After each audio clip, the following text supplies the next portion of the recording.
It is 6:01 on July 12th. This is the meeting of the Sewer Commission meeting. I'd like to call the meeting to order. And Dave, if you'd like to lead us in the Pledge of Allegiance.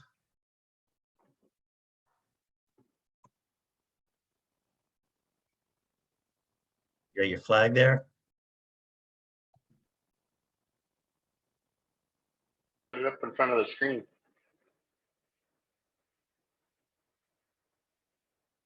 Are you ready? You there? Can you hear me, John?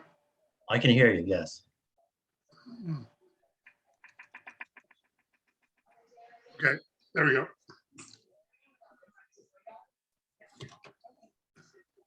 Pledge allegiance to the flag of the United States. United States of America, And to the republic for for which which it it stands, stands one One nation, one nation, under under God, God, indivisible, with liberty, liberty. liberty, and justice justice for all. for all. It's going to be so much easier in person. Yeah, definitely will. All right, I'm John Reynolds, the chairman of the Sewer Commission. I have the following to read that we read at all our meetings right now. In accordance with the requirements of the open meeting laws, please be advised that this meeting of the Sewer Commission is being recorded and will be available to be found on the Lunenburg Access YouTube channel after the meeting. The following information is also provided for members of the public that would like to participate in the meeting remotely.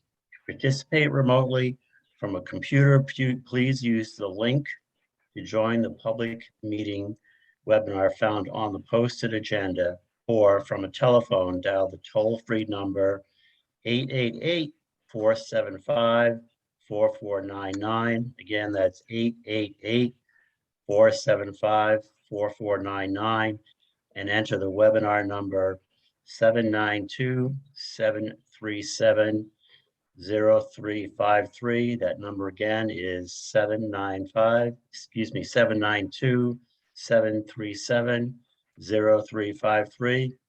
If you have not registered with Zoom, you will be asked for your name and email address. Please note, no personal ID or password is needed. Just press the pound sign when asked.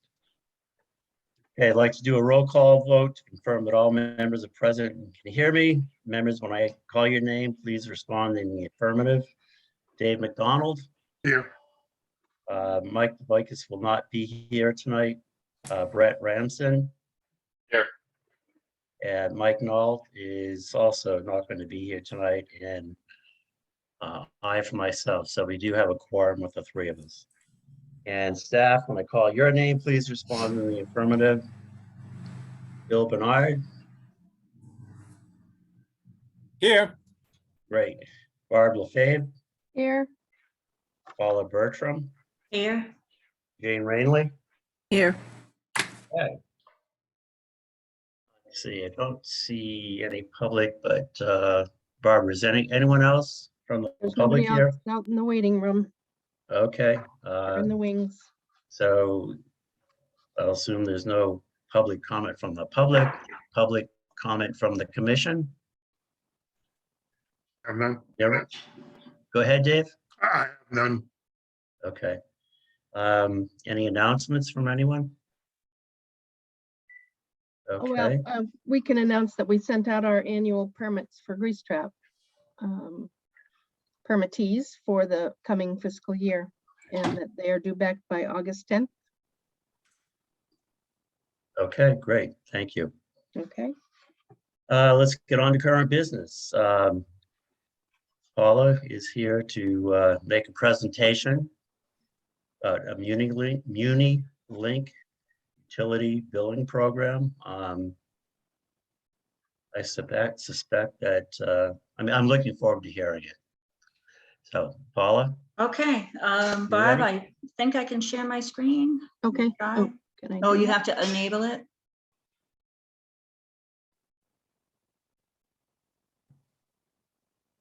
One person can share.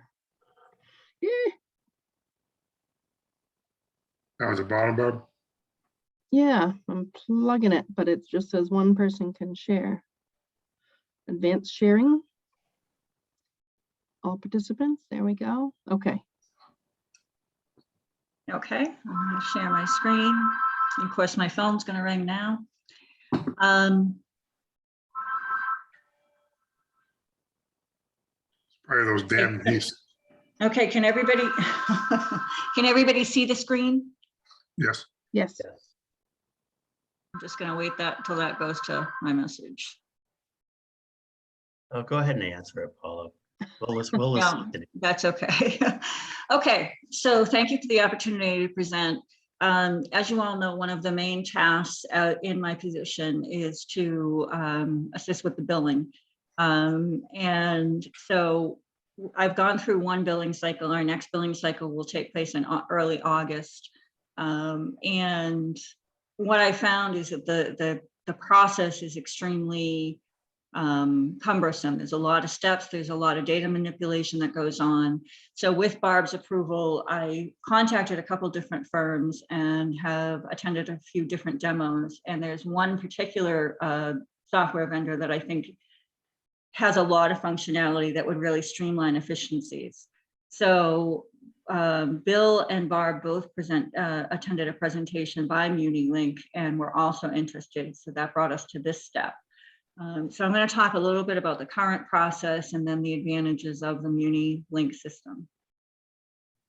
So our current billing process, as I said, is cumbersome. We use 3 different databases that are involved in bill generation. We use Microsoft Access, Microsoft Excel, and the Munis system, which is also the town's accounting system.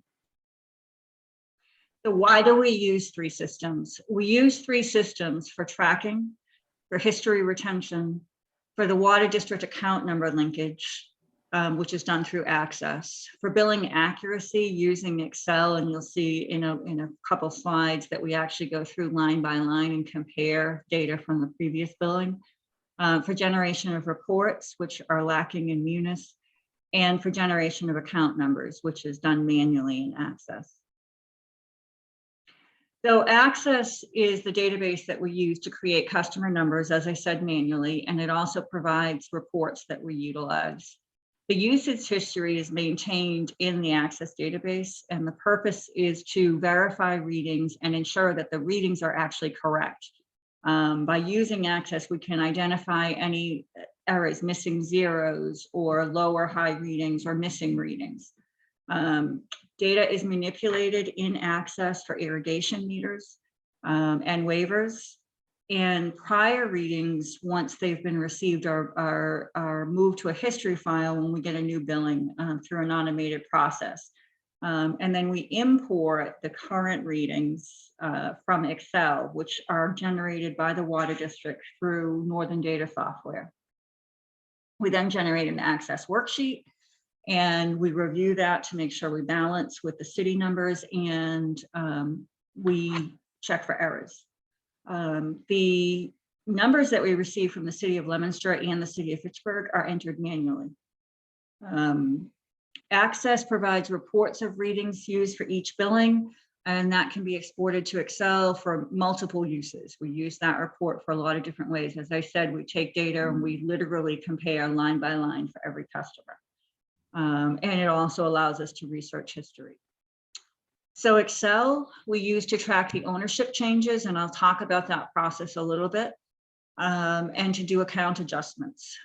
And we generate a worksheet quarterly, and we literally take copies from the previous billing. We take the column, we copy it into the new billing, and we compare the data and see if the lines match up by account number. And that helps us identify any errors or any missing reads. This is also where we track our final reads. There's a worksheet that we use to track final reads to make sure that all of the steps throughout this multi-layer process are followed.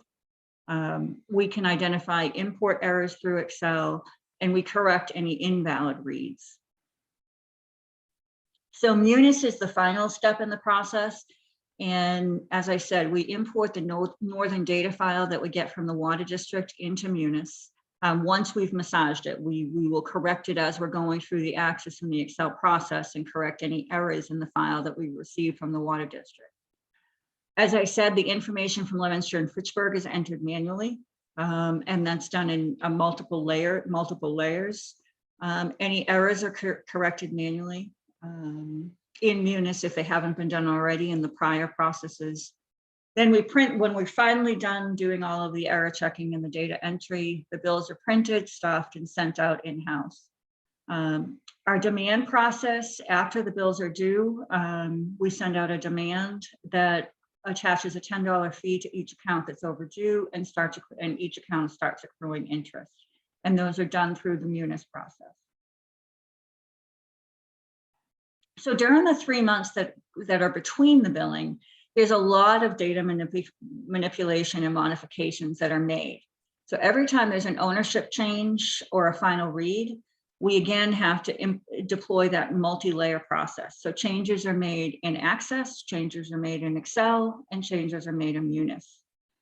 Same for any billing adjustments that are done, any address change that occurs, any tenant change, any corrections of names or spelling mistakes, or any new connections. Again, they all go through that multi-layer process of Excel, Access, and Munis. So to give you an idea, and I know this is busy, but it's busy on purpose, because this is just a simple shot of the process. So here on this part of the screen, you'll see the Microsoft Excel worksheet that we use, and that tracks and helps us generate. I automated that a little bit to generate the actual amount that is due. And that's the Microsoft Excel piece for just, this is simply for an ownership change. Then in Access, I've blocked out the customers' names and addresses for privacy purposes. But in Excel, I don't know if you can see my mouse. Can you see my mouse? Yes. Okay, so this part of the screen is Microsoft Access, and it's difficult to see, but you can see that all of the address information, the account numbers, the water district account numbers, whether they have an irrigation system or not, is all tracked through Access. And then this pop-out screen that you're seeing here is the actual usage that comes over from Northern Data or is actually manually entered. And then below that, you'll see the Munis screens. And these are the screens that you go through. Literally, it will take 30 minutes for every ownership change that you do at a minimum. So that's for a final read, that's for an ownership change. So it's an extremely cumbersome process. So as I talked about a little bit earlier, billing data comes from a variety of sources. The water district supplies meter readings for individuals on Lunenburg Water in CSV format and in Excel. And the data is massaged in both files once we go through the billing process. The City of Leominster provides readings for customers in Excel, and readings are entered manually into the Munis system. I have automated them to come into Access automatically, so I have added that so we don't have to manually enter them in Access any longer. Unfortunately, the City of Fitchburg reads are in PDF, and those have to be manually entered. Irrigation meter applications are received, and then they have to be entered in Munis and tracked on our master list, which is done in Excel. And readings from Leominster and Leominster are manually entered for irrigation meters. The entire billing process takes us about 2 weeks or plus to generate the bills. Now that doesn't include the time that we spend on final reads for ownership changes, adjustments, etc. So some of the goals for a new software system is to streamline the entire process. Streamline ownership changes, billing adjustments, address changes, spelling corrections, etc. All of those things that take 30 minutes per property. And then an easy way to retain usage without having to go through multiple layers of software. And to easily see the account changes. Right now, we go into Excel, then we go into Access, we go into our master list and look at our notes to find out what happened on an account. So we're looking to simplify that that process. Obviously, we're looking for a way to easily import from a variety of different sources, from Munis, from Northern Data, from Excel, from CSV file, et cetera, to simplify that and allow it to import and export. And why that's important is because our Munis accounting system currently, all the payments for billing is done through the treasurer's office. So we need to be able to export data as well as import data, so we can export it to the Munis accounting system. We want to eliminate any manual entry that we currently do.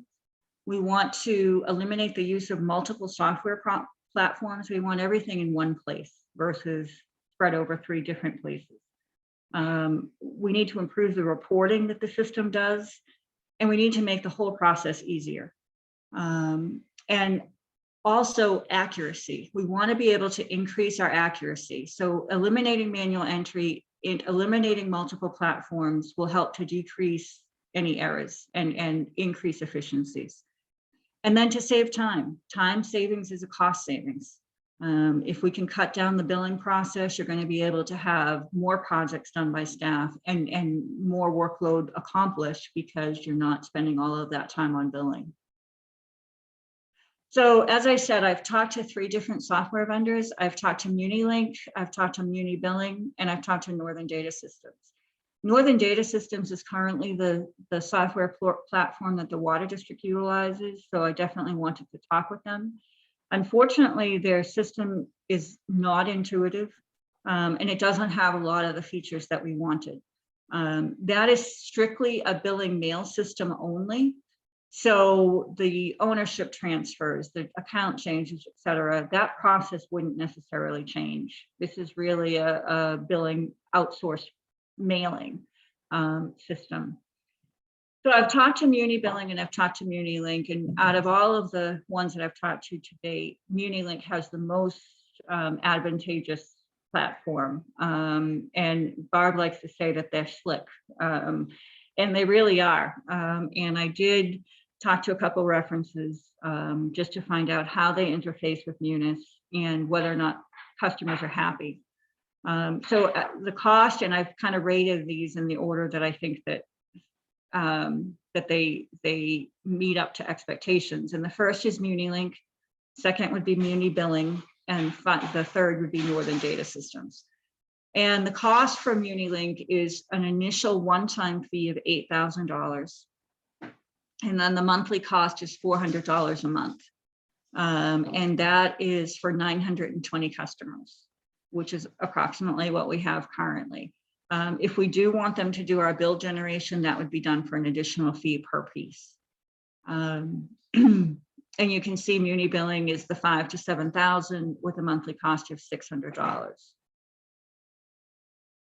With this note on the bottom, one of the things I learned throughout this process is that software is considered a professional service, so it's exempt from the normal procurement process.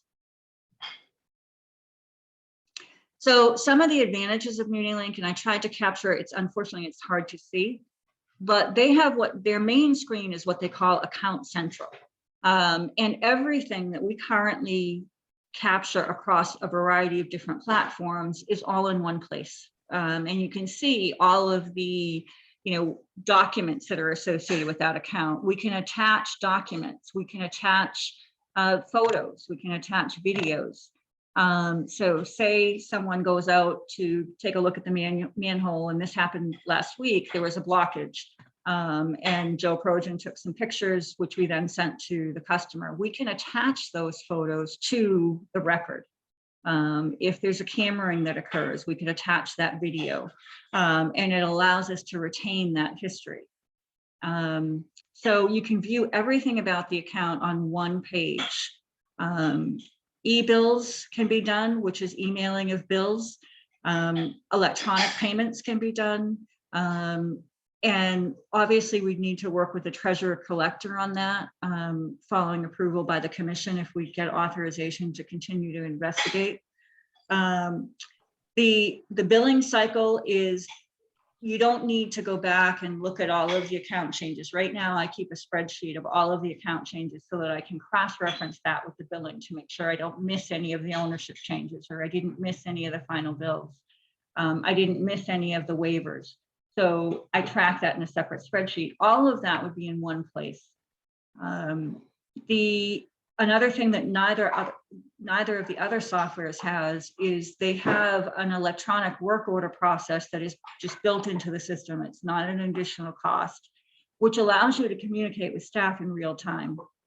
So you could send a message to the people out in the field saying, we have a problem over on Mass Ave, and give the address, and it would go to them in real time, and they can respond in real time because it's all cloud-based in it, and it's literally happens that fast. And during the demo, they actually did that, and was pretty impressive. They can access it on a cell phone or a tablet, the program. And as I said, it's real-time integration back to the office. And, you know, the generation of workflows, is a case open, is it closed? And the reporting that's associated with the software would really allow you to retain the history for every parcel, and completely simplify the billing process. So all of those things we currently do in Excel and in Access would be done in one place at one time. So MuniLink customers currently report a 35% time savings in their workflow. I did talk to a couple references. The city of Cumberland, Maryland, they've been using the system since 2018. Their transition went very easily. They serve about 10,000 accounts for water, sewer, and trash. And I asked him what he would give it for a grade, and he said he would give it an A+. He doesn't have any reservations about the product. Unfortunately, I wasn't able to talk to the key person in the town of Exeter. Actually, I'm supposed to talk with her tomorrow. But I did talk with Mary, who's the sewer clerk in Exeter, New Hampshire, and she said the software is very easy to use. It's much better than their previous system, which was Muni Systems. Everything's Muni. The final bill process has been extremely simplified and allows for easy tracking of ownership. And what she said is you can easily tell who owes what, which sometimes gets muddied in the ownership process. They serve about 4,000 accounts for water and sewer, and they've been using MuniLink since 2020. So the next steps, obviously, is the authorization from you guys to proceed and to continue to investigate. We'd have to talk with the town manager, the town accountant, and the treasurer collector to see how we can make, you know, a separate billing system work with the accounting system. We'd have to talk with Munis about how we integrate and import and export data. And then obviously we'd have to fund the acquisition. We then acquire it, and the implementation process takes about 7 months. And then it would go into production, and they would bring over 3 years of data into the new system. So that's what I have, and any questions, or I'd be happy to answer. Mr. Chair, I have a couple. Sure, go ahead. Paul, a nice presentation. Good job between you and Barbara. We appreciate this. This is something that we've been trying to do for years. But I do have a few questions. One would be the assistance tech support. Do they provide tech support to you? They do, and it's real live customer support. And you can immediately go into a Zoom meeting and share your screen, and they can talk you through the process. So literally their average longest time is 2 minutes. Okay. I noticed that you said that it can intertwine with other town functions. Have you guys talked to Heather about, could they use it in other divisions in town? We haven't. We figured the commission was the first step. Okay. Have we talked with Leominster sewer guys in Fitchburg about what we want to do? Maybe they could look into tying in and make it easier instead of sending over the jig files and stuff. I haven't, Barb. I don't know if you've had any conversations in the past. I have not. It hasn't been a huge deal. The water district has far more customers. Leominster and Fitchburg is not a great number of customers, it's enough, but we haven't worried about importing at this point. No, but can we get information, the information we use for our sewer fees, can that go into this program too? What we pay Fitchburg for usage? Absolutely. They can separate by divisions, is what they called it. But so obviously flow going to Fitchburg, flow going to Leominster, there's easy report generation for that. I guess what I'm saying, Paula, is that you're right. It'll be a circle, one complete flow. So Fitchburg says, here's your flow. We have output. It should match at the end of the day. Right, right. So that's what I'm saying, Fitchburg and Leominster. And again, the way I look at the system, it's a check and balance. I guess if there's a problem, it would stick out like a flag so we can pick up on it real quick. If there's a leak in the line somewhere, it won't balance is what I'm saying. Right, and we currently balance with the data that we do manipulate. Paula, I think what David's also is saying, what we see on the flow meters going out, that we reconcile it to the billing. We don't do that yet. We could talk to Munilink and see if there is a program. They can definitely classify each account to be Fitchburg or Leominster, so their reporting is there. But as far as correlating the data, I don't know. And we could check with them if that's something they can do. Okay, and the system, would you guys play with it first before we go live? You do testing of it before we switch over? Yes. Okay.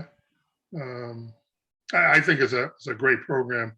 I'm sorry it takes 7 months to implement, but I guess everything takes time compared to what we got.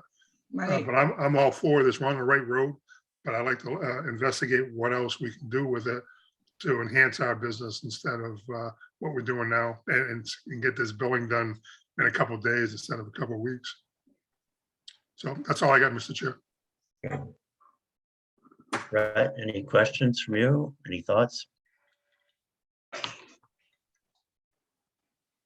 that directed at me, John? Yes, sorry, Brett, yes. Oh, yes, thank you. 2 questions. How long will it take to do bills now? It will be down to 2 days for the system, expectedly? Obviously, without knowing, it's difficult to say. But that would be my goal, and I think it's doable. I certainly think it's feasible with the way that the system is set up, and as long as we keep it up to date as we go, so any ownership changes are processed when they occur, any account changes are done immediately. There's no reason why we wouldn't be able to, because of the way that the system flags. It will actually create a flag on any account that doesn't seem correct. If the reading is too low, if the reading is too high, if it's missing a reading and they had one in the last bill, or if there's a new account that shows up that isn't related to anything, all of that would be flagged automatically, which is a lot of the time that we spend is finding those errors. And this system would automatically do that. So I see no reason why we can't cut the billing cycle down to a few days. That's fantastic. Also, more out of curiosity, would we end up keeping the 3 current systems we have, or could we eventually wean off of those? No, we would not keep the existing systems we have. Obviously, we still would retain Munis because that's what the town uses for accounting. But we would eliminate Access and Excel. Well, it sounds like an impressive system, so I'm certainly on board with it, especially if it makes life easier for you ladies to get your jobs done and have that much less stress. Mr. Chair, if I can, I have another couple Sure. questions. This one's directed to Bill. Hey, Bill, how you doing? You're a little quiet there, so what's your opinion on this? From what I've seen, it will be a great improvement. Yeah, for sure. Are you recommending it too? I am recommending it, yes. Mr. Chair, it's up to you. Okay, well, that was going to be my first question of Bill, that you beat me to it. I had a chance to talk to Paula and Barb last week a little bit about this. And I mean, we've been talking about the tedious, cumbersome billing process as long as I can remember. And this system seems like it could help improve that, save some times. My biggest concern will be, town accountant, treasurer, and, Heather, how are they going to feel about this? I'd certainly like to find that out. And of course, we have to fund it. Right. Dave, correct me if I'm wrong, Barbara, you too. We've been talking about trying to do something for a long time. It just never really worked out. The system sounds like it would work. Mr. Chair, I suggest that we look at the budget and we look at our capital that we have in there, take it out of our capital for expenditure. That would be an $8,000 deduct. But we also Right. have the maintenance program that we can use some of those funds for this as well, because it's really part of maintenance too. I think so, yes. I mean, Barb, how did we do on the budget? The books are closed out now since July 1st. How did we do last year? We came out ahead, even on just the general line items, we were up 5,600, which sounds paltry, except we were proposing or estimating $190,000 loss. So we came out ahead and in the black. And so FY22 looks good. And then in addition to that is the betterment revenues came in way over expectations. So retained earnings did well once Karen has closed out FY22. FY23, we had 4,000 budgeted because we were originally just going to start with printing, stuffing, printing, stuffing and mailing. So we've got 4,000 put aside. This would be basically like 13,000 this first year with the 8,000 and then the 400 a month.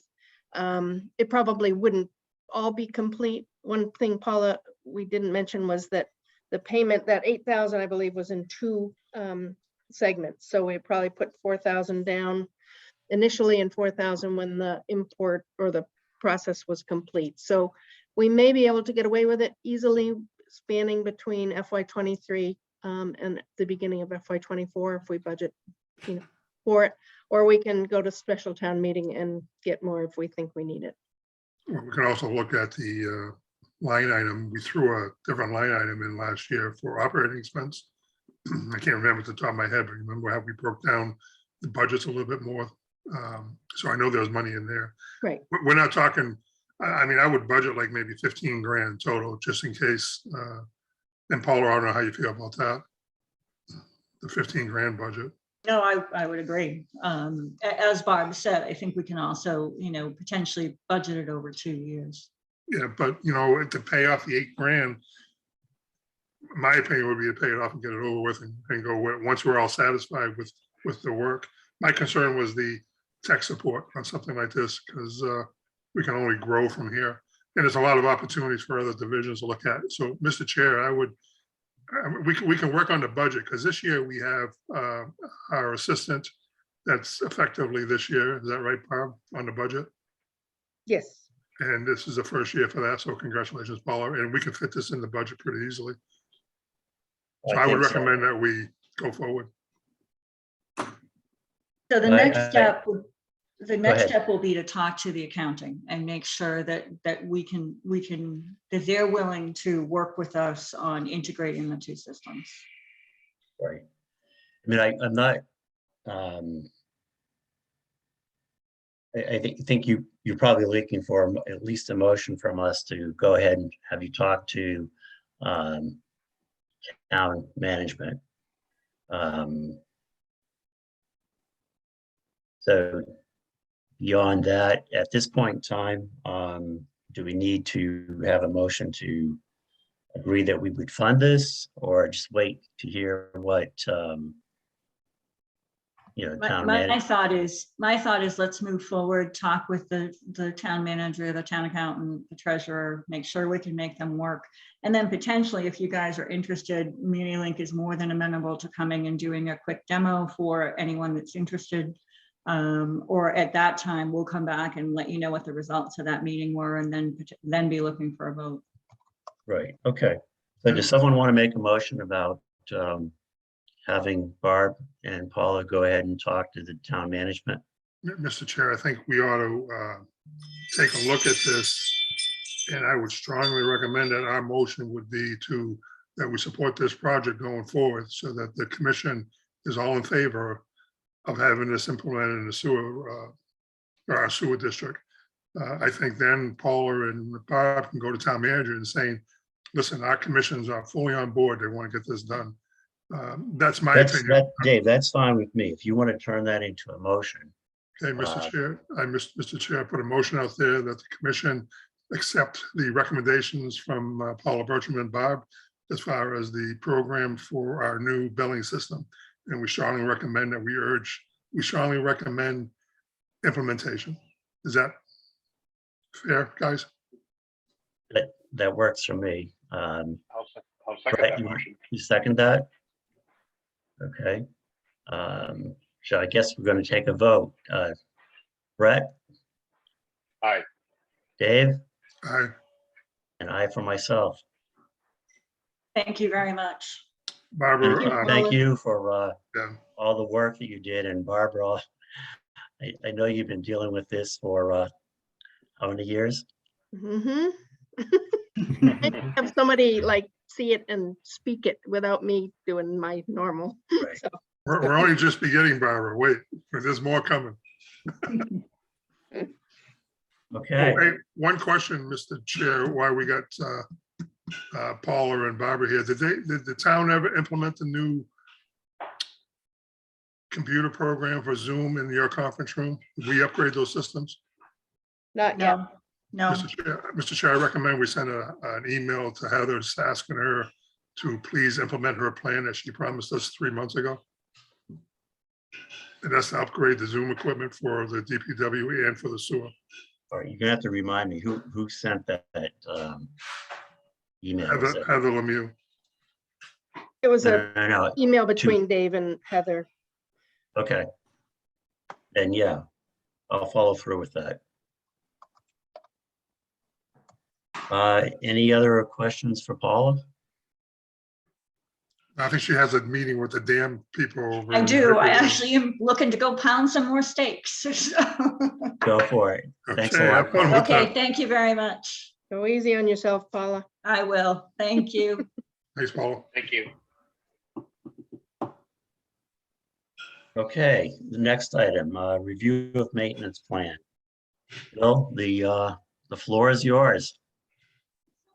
All right, And well, thank we you. know you haven't been here a long time, but good to get your ideas and your thoughts, so.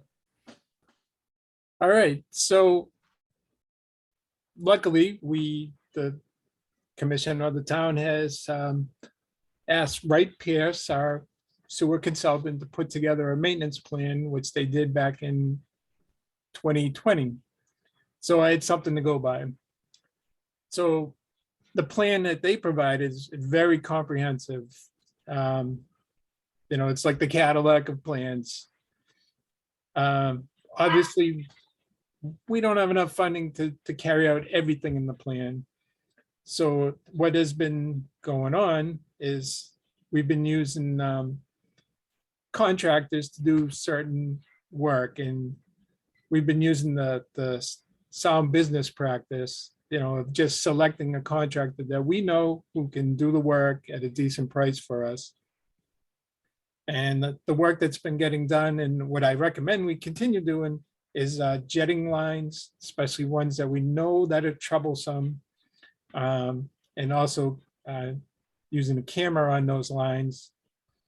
And we should also go forward with some of the manhole repairs for infiltration and inflow that were recommended in that report from Wright Pierce.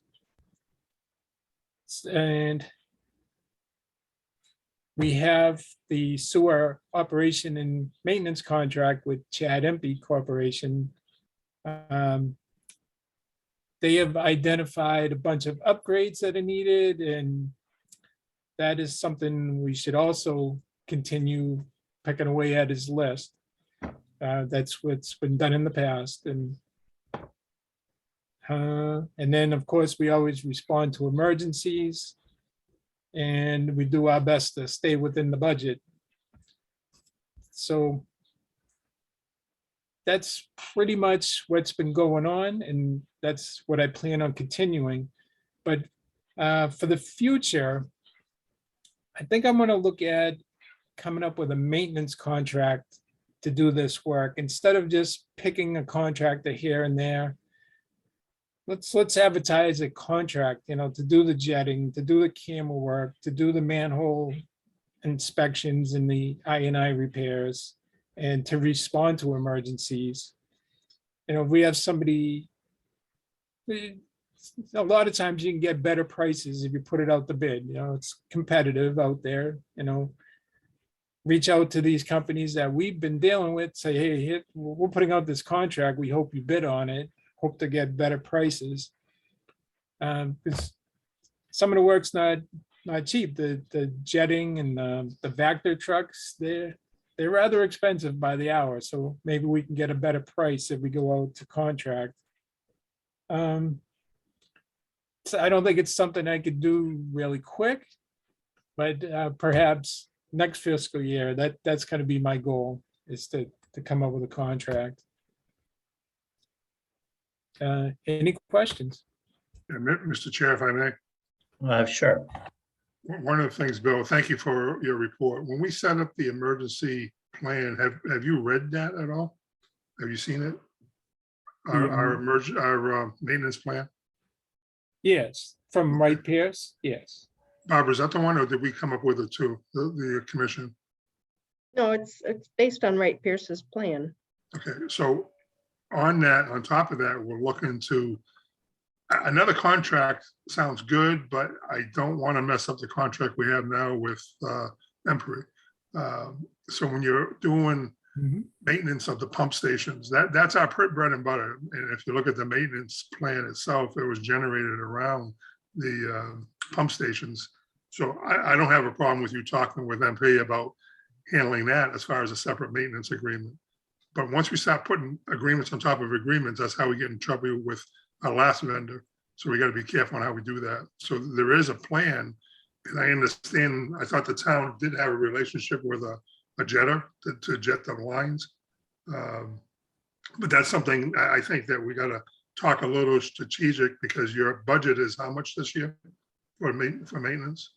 Do you know what the budget is?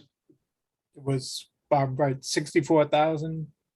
Is that what it was, Barb? We had 64,000 was the figure in infrastructure for repairs, and then there's the additional 50,000 in capital for planned improvements.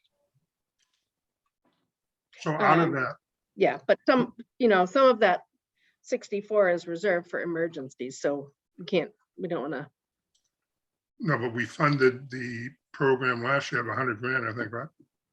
Yes, Okay. and we did not end up using it because we had the change of management. It didn't get all used, which also will improve, Right, or but help to improve the bottom line also. that budget is made to replenish itself every year. So if, for example, we used 100 grand last year on maintenance, we should be replenishing that 100 grand in our budgets this year. Well, So- we only voted in 50,000 because we were looking at a rate increase. So it was 50,000 for this So, year. Mr. Chair, we should put that on a future agenda to, we got to make sure we have funds in this maintenance program and keep it at a level, either 50 grand or 100 grand. But that has to be maintained. In any business, we got to maintain that maintenance Right. plan budget. And then, Bill, you'll know better as far as how you can budget your time and money too, because you know what you have. Right. So Dave, to address what you were saying about overlapping with the O&M contract, the contract that I would put together would be for the work that he's not doing now, right? The jetting work, the camera work, the manhole repairs. He's not doing that work, so I don't see that there would be an overlap. Okay. Yeah. Just got to be very careful with that. I totally agree. Yeah, if you got two contractors with the same work, it gets ugly quick. Well, you lose all sense of the contract too, which is what happened in our last one. Yeah. But I think it's a good idea. You look at hiring an independent company for so many hours a year to jet lines. I mean, I would look at that. I'd also look at the generator repairs. Who's doing our generator repairs now? Is that Empry as well? Yes. Yeah. So, I mean, that's usually pretty good. I mean, you took the tour of the systems. I know we want to upgrade some things, and that's what the maintenance program was about. You know, we do have to upgrade. We're also looking at that ARC money. I don't know what happened to that, Bob, if you can find out from the state. You're aware of that, Bill, I'm sure, because DOT had a lot of that from the, what do you call it, the COVID money there at the beginning of the year. So there's money sitting there for us too, if we want to grab some of that. I need to check with Heather. Paula was doing research into funding and looked as if the ARPA funds had been expended, but Heather may have received a fund that I'm unaware of. I will check that out. I think we ought to look at taking that now before it's gone. Right. Yeah, okay, Barb, if you could check that out. And yeah, obviously, we need to keep the maintenance plan well-funded. And I think it would be great if Bill wanted to go and look at possible alternatives. Again, knowing, it sounds like he knows full well he doesn't want to get competing.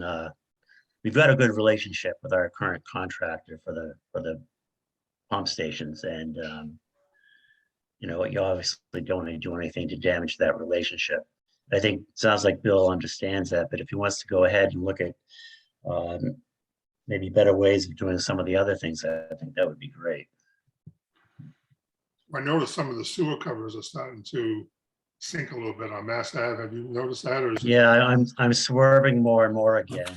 And I'm not the only one. Most people seem to know what the pattern is before they get to the manhole. So I don't know what the answer is, because some of them have been done twice in a pretty recent history. So, Brett, any thoughts or ideas regarding maintenance? You know, I don't have anything to add to that. Thank you. Okay. All right, Bill, thank you. Again, I know you're still getting your feet wet here. But if you could just obviously keep our system going for us. I'll do my best. Okay, Actually, Bill, this is your first meeting with us, right? Second, second. we had a kind of introduction Oh, that's a right. while ago. Yeah. Well, welcome anyways. I hope you enjoy what you're doing. Well, thank you. Okay, I don't think we need any motions coming out of this.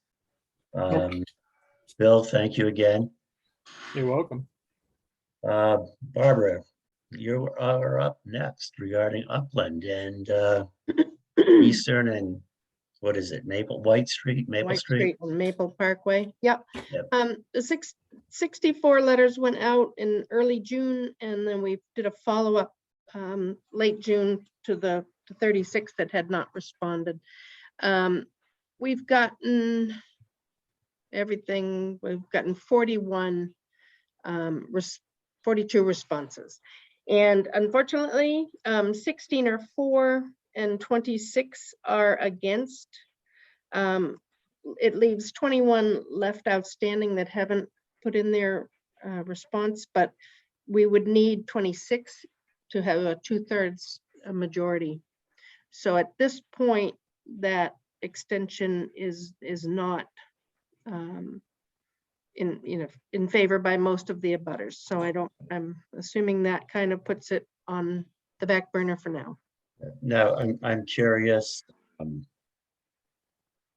The ones for it, are they They are not. clustered on No. one street? Don't you No? wish that was the case? I Okay. asked the same thing. That's what I was hoping to see.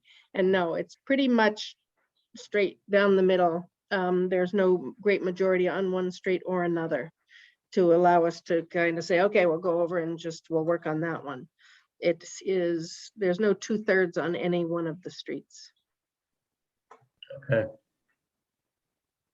Well, I guess that kind of answers that question. Just keep us updated if you hear anything else. Okay, will do.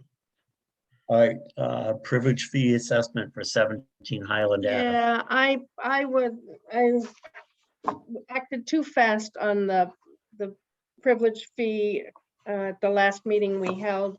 I had thought Bill had actually gone on site. We thought it had been connected, but when I was looking for an as-built from the contractor, I was told it had not been completed yet. So it has now been completed.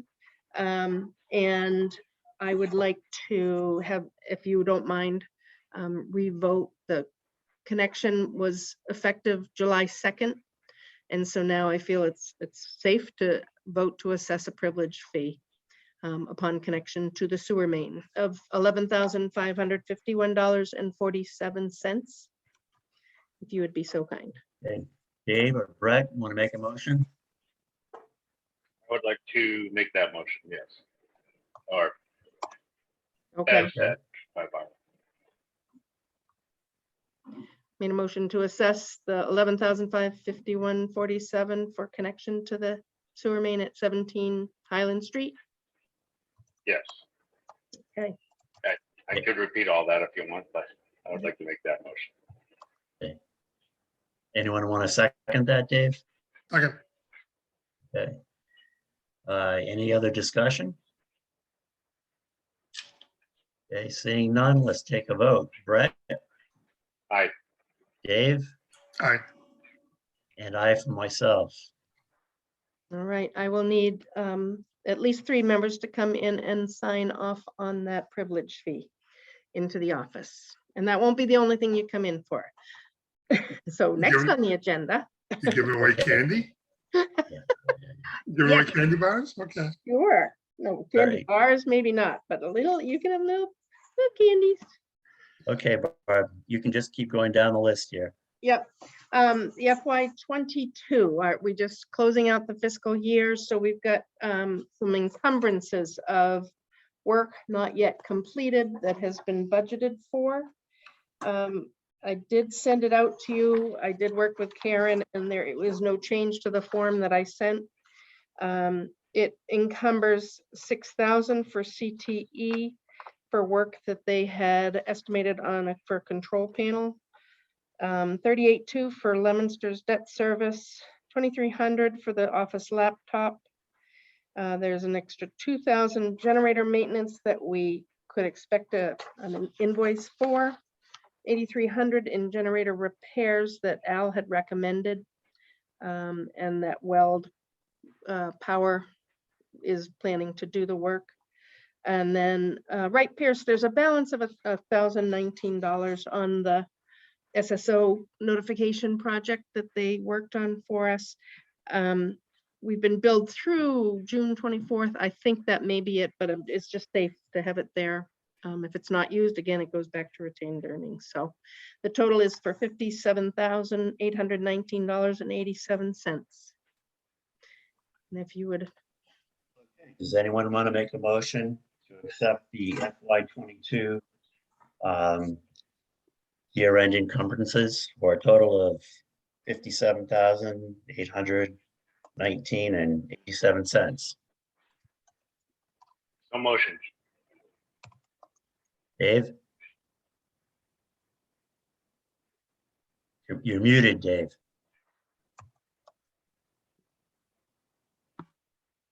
So motion. You mean seconded? Yes, second. Okay. Any further discussion?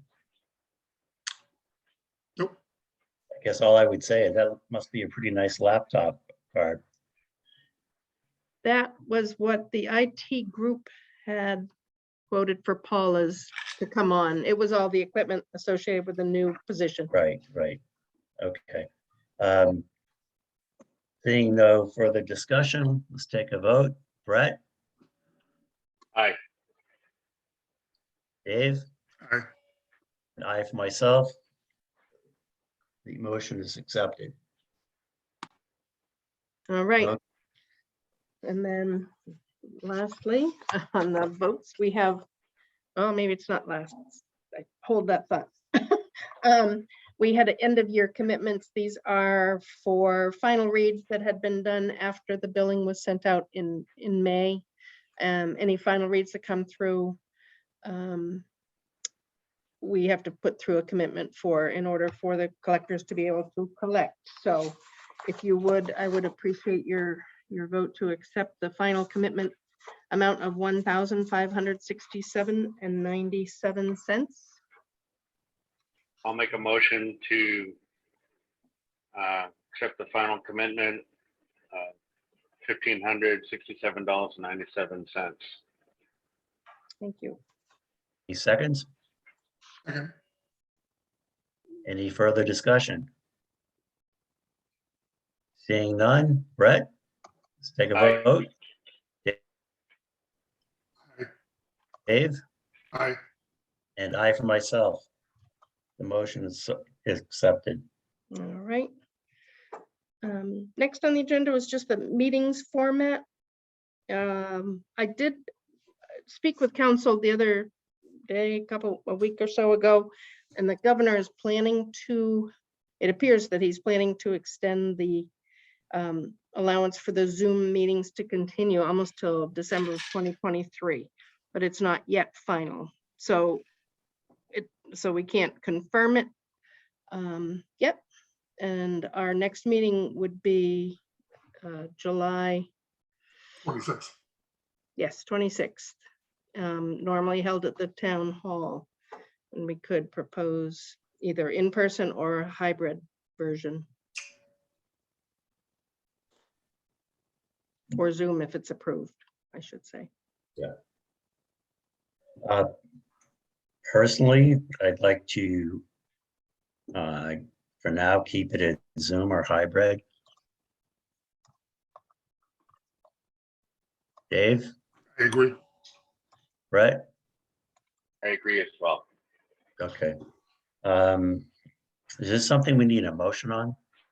No, I don't think. Okay, all right, so it sounds like we're in agreement, at least for the next meeting, to either do Zoom or hybrid if it's available. Okay. Bob, when are you supposed to get the final word from the governor's office? I don't know, it's attached with the budget, so I only heard from Adam just that there was no update. It's just a long time to do it until next year. That doesn't, I know, that's a, unless they know something we don't know, that's all. Okay. Okay, the next item is the minutes. And if it would, I have not read those yet, so we could postpone that to the next meeting.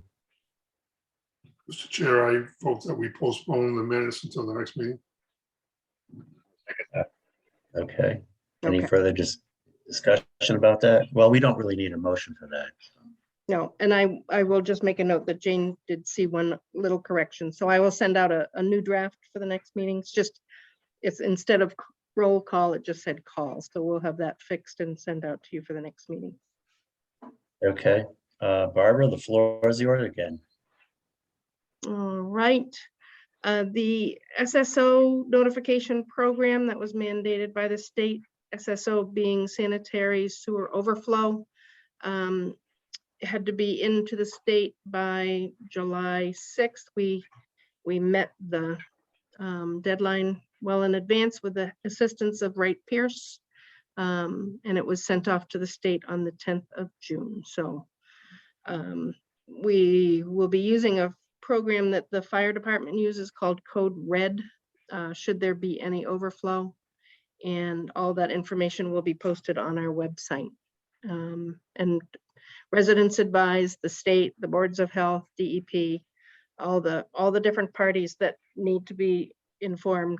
The process has been established, so that's good. We've only had two since, oh, I shouldn't even say that. That's asking for trouble.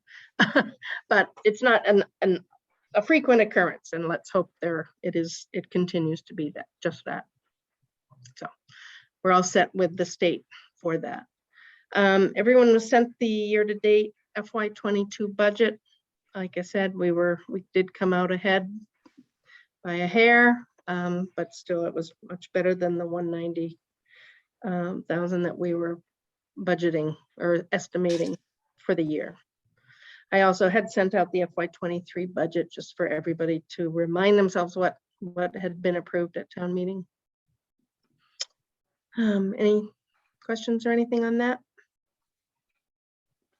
I don't have. Bill, well, Adam Burney had sent out an email regarding participation with a committee for a town committee on the Chase Road expansion of water and sewer. And I think this is if the 40B has gains any ground, but both Bill and I will be joining the committee to discuss the impacts of an expansion of water and sewer infrastructure. Chase Road on from Mass Ave to West Townsend Road is the area that they're looking at. And I haven't heard any more. Bill, have you? Nope, I haven't heard anything. But just so you know that that is in the works and we will be participating. John, I believe it was sent to all the chairs as well. So you may have already acknowledged. Mr. Chair, are you planning on participating? I think somebody from this commission ought to be there. Probably would be a good idea. So I guess that would be me. Yep. Or the vice chair. Or the clerk. Or the clerk. Okay, No, I think I would like to participate. I agree. Il Forno, Bart? All right. I did get a confirmation from the planning board from Marjorie confirming that they were writing it into the agreement with the planning board that the seating occupancy is currently 134 and will remain the same. So the proposed permanent detached structure will add nothing to the seating capacity. I just wanted to confirm that. That was kind of an open-ended question. You know what, Bob, that's impossible. If it's not a temporary structure and they're increasing it, it's going to increase the capacity, period. I don't know what they're looking at, but I'll call Casey, Mr. Chair, if that's okay. So I'll call Marjorie. She's the one that headed as far as. I'll call Casey. He's the he's the enforcement officer. But if it's a temporary structure, and we went through this with bootleggers, they built that luncheon room. If you remember right, what was it called? The function hall. And it says not going to increase the capacity, but it does. Because when the function hall is open, they can still accept customers inside the space. It's really that simple. So for them to say that, they're not thinking that way. I'll talk to Casey. That's fine. It may not affect the sewer at all, but it doesn't make sense that it's not going to change the capacity. Common sense tells you it's going to change capacity. Well, she was So saying what do it we wasn't want- changing anything from going to the temporary structure to the permanent structure. Yes, they are. They're making a permanent structure instead of temporary. The temporary was only set up during COVID. Temporary is coming down. I mean, they have parking lot issues they got to look at. It's not our questioning of that. My question is capacity, and that's how we look at our sewer. And as far as what they do is one thing, but if they're making a permanent structure that can be used during operations and they fill that up and people come in beside there and fill up their restaurant, then that's a capacity issue. But as far as them approving it, that's not our call, that's their call. All right, well, Dave, go ahead. Feel free to talk to Casey. Yeah, thank you. And we had the pump station tours, right, Barb? They were a success. Yep, that happened the day after the last meeting. Bill attended and Brett and Mike, Paula and I, with Al Packard, at least at the Dana Street, I think. And then Al went on with Bill, I think, to the Electric Ave one. But I think it was very informative. informative. Good.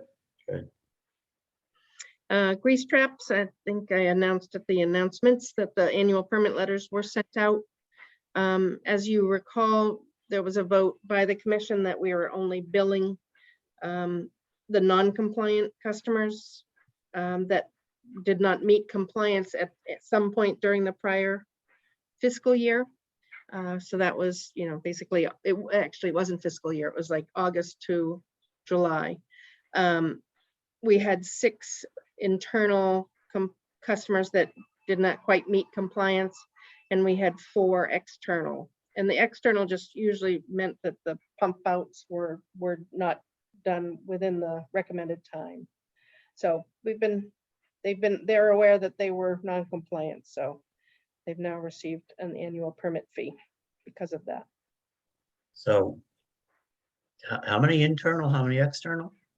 6 internal Yeah, and 4 external. which is 10. That's must be at least half of the traps in the town, right? Yeah, it just, it does.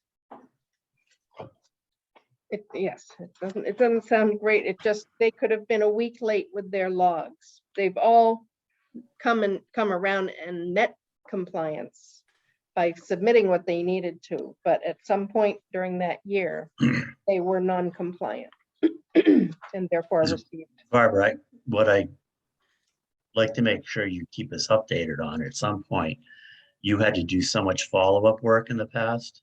Right, I don't want you to have to get to that point again, because we've changed the way we are billing or not billing people, so, oh, no, we're keeping up with them.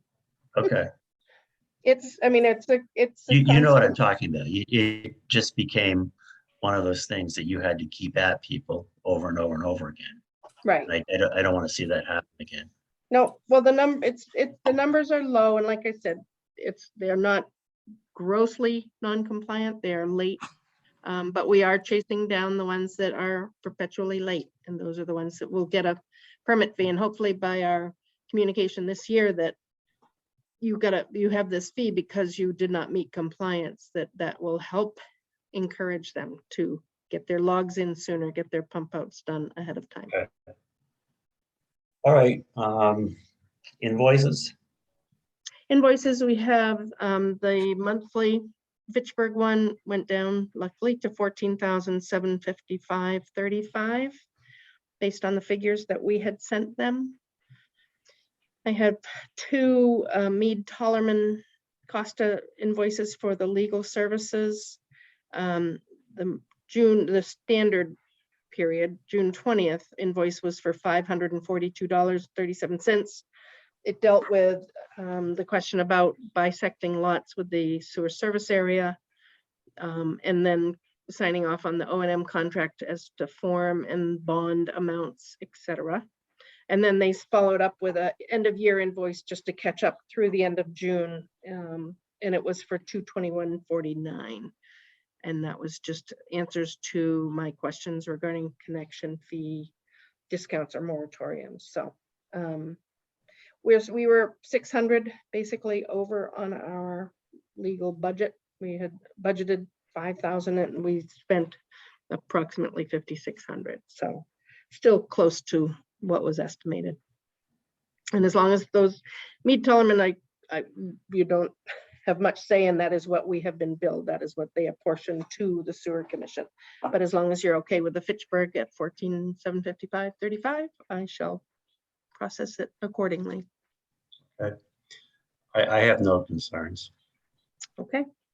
And Brett, that's all I have. Dave, I have no concerns. No concerns.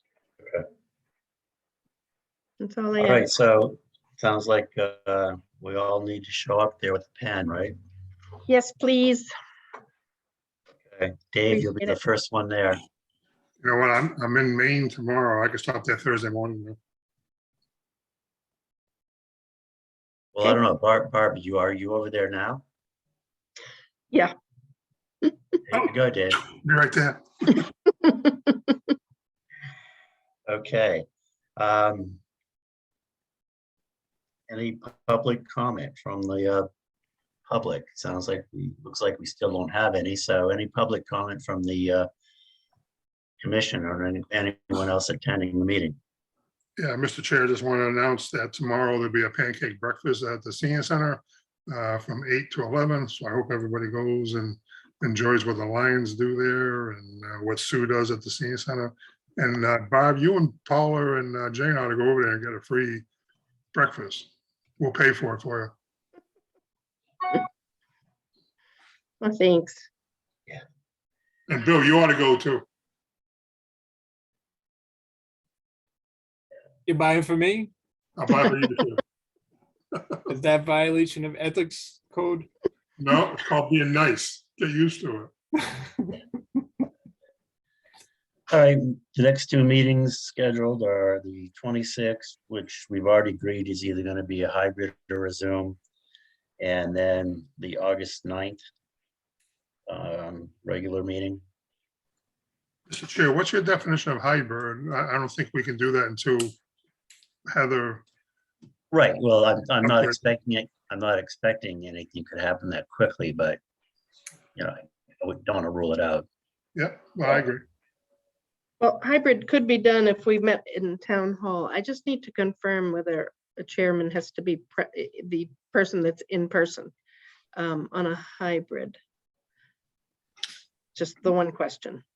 That's a Because good question. the selectmen have been doing hybrid from I town thought- hall. I saw the chairman of this planning board do it from home, so I guess it is allowed, I guess. Okay.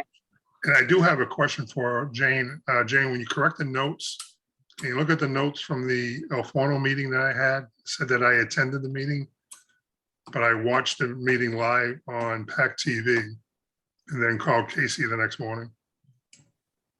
You're talking about the minutes from the last meeting? Yes. Oh, okay.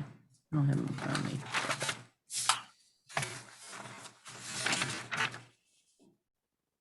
The ones that we didn't accept tonight. I was gonna bring it up tonight, but